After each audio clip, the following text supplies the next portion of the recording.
What is up, guys? What is going on? Carter here. Got another video for you. As you can see, and also from the title, this is going to be a Strider SMF compared to the Grayman Satu. A lot of comparisons have been made between these knives, as you would imagine. Basically because Strider knives more or less invented the super beefy hard use trend that we're currently seeing, specifically with frame locks. As far as I know, if you know otherwise, let me know. But as far as I've seen, Strider kind of paved the way for that whole kind of movement that's going on right now with these overbuilt crazy knives.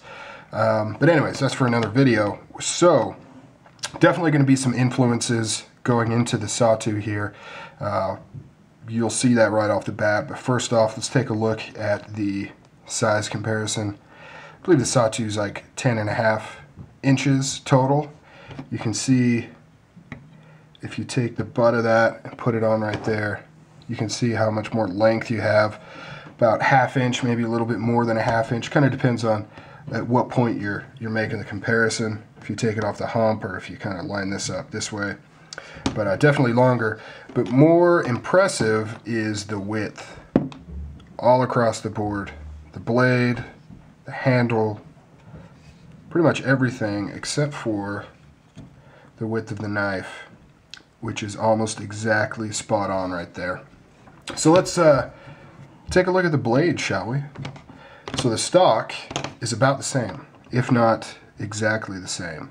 I wish I had a caliper to tell you for sure, but just eyeballing it, it looks exactly the same. However, I would say that the Satu keeps its beefiness a little bit longer. I mean, it's obviously a longer blade, but I just mean comparative to the Strider. The Strider kind of starts a taper about here, and then it kind of tapers down to that tip there, whereas the Satu doesn't start to really taper till about here. It's kind of hard to tell because it has this kind of dagger grind right here, so it does have a swedge grind on the top. But if you actually look at the thickness, it really keeps its thickness all the way, well, obviously, it keeps it to right there. I don't know why I'm turning this into a big thing. Yeah, so you can see how the flat goes all the way to right there. So really it's only the last 1.25 inches or so that's actually tapered. Whereas the Strider, it's a little harder to tell, but about right here, so a good 2 inches to the tip, it starts to taper. So as I mentioned before, you've got more grinds going on. The Satu with this spear point swedge up at the top here. The Strider is basically almost a full flat ground, but there is a little bit of flat up here at the spine. And then it kind of tapers down into the flat. And it also has this oval spidey hole right there, whereas this has thumb studs. So that makes for a much heavier blade on the Satu, which will definitely lend itself for any sort of chopping or any sort of cutting movements where you need that weight and that leverage behind that cut. Whereas the Strider, blade's actually not all that heavy. It is a thick stock, but they've done a lot of stuff to kind of lighten it up there. As far as the actual cutting edge goes, you've got a lot more cutting edge on the Satu. Not only is the blade longer, but there's no choil and there's no sharpening choil. So you get all of this cutting. Although I did mention that I would like a sharpening choil on here, but just for aesthetic purposes. It would also make it a little bit easier to sharpen, I would think.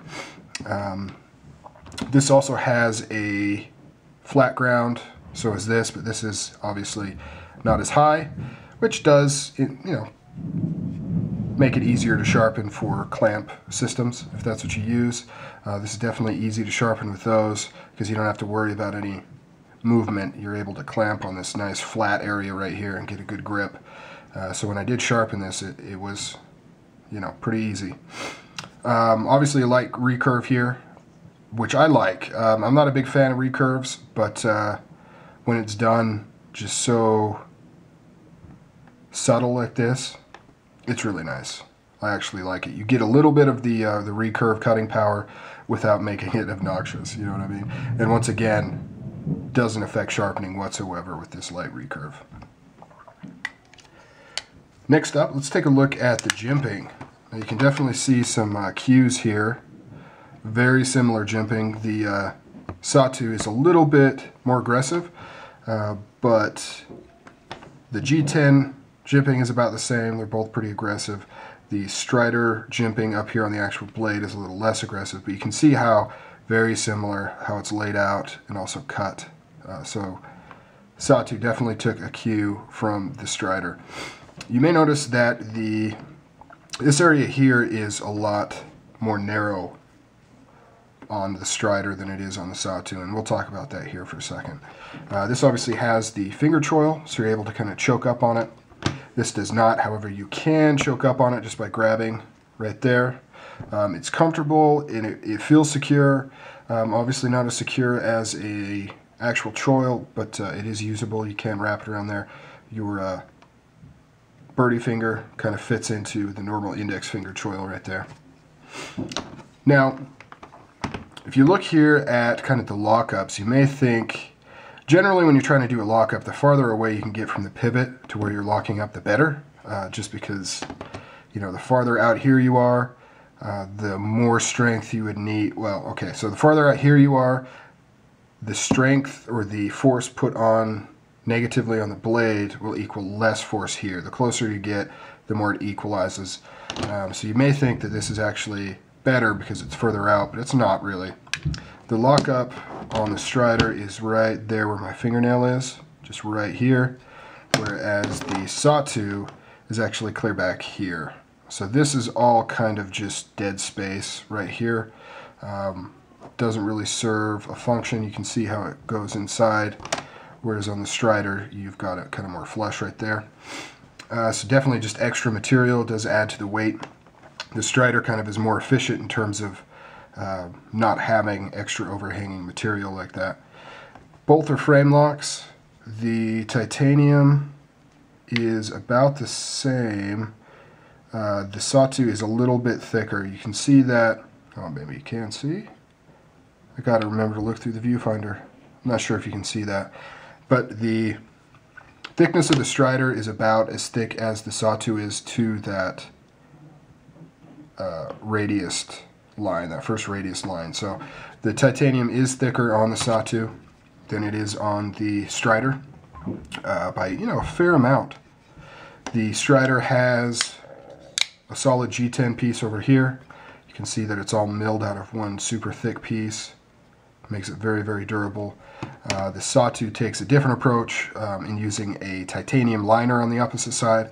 So both are very, very strong. However, obviously we're talking a lot more weight here. This is about 10 ounces, and the Strider I believe is around 7. And you can definitely feel those ounces.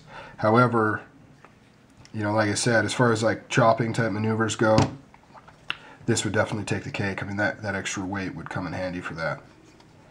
G10, exact same cut, and this color is the exact same color as the green that Strider uses, so they both get it from the same manufacturer.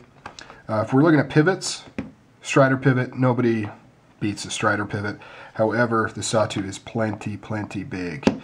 May not look like it when you look at this screw here, but what you got to remember is that this is just screwing into the pivot. It doesn't determine necessarily how thick that pivot is. And you can see that it's fairly large. It's obviously not this large, it tapers down, but I do have a video of my old Satu where I took it apart, so you can check it out there, but it's plenty big pivot.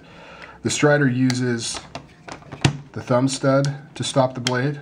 It contacts only this titanium side, whereas the Satu actually uses this huge stop pin right there. You know, I mentioned this in my kind of Satu review, but you can see how that's shouldered in there. That actually engages the stop pin, so it cups around it, so you get much more surface contact, which is excellent. Same thing on the Strider. You can see how this, not quite as shouldered, but you can see how it's divoted right there, so that stop pin has a lot more surface area and contact. It's not just hitting a flat surface that it's going to start to indent, especially titanium, which is pretty soft. And another good thing about it is on this you're hitting steel to titanium, whereas here you're hitting steel to a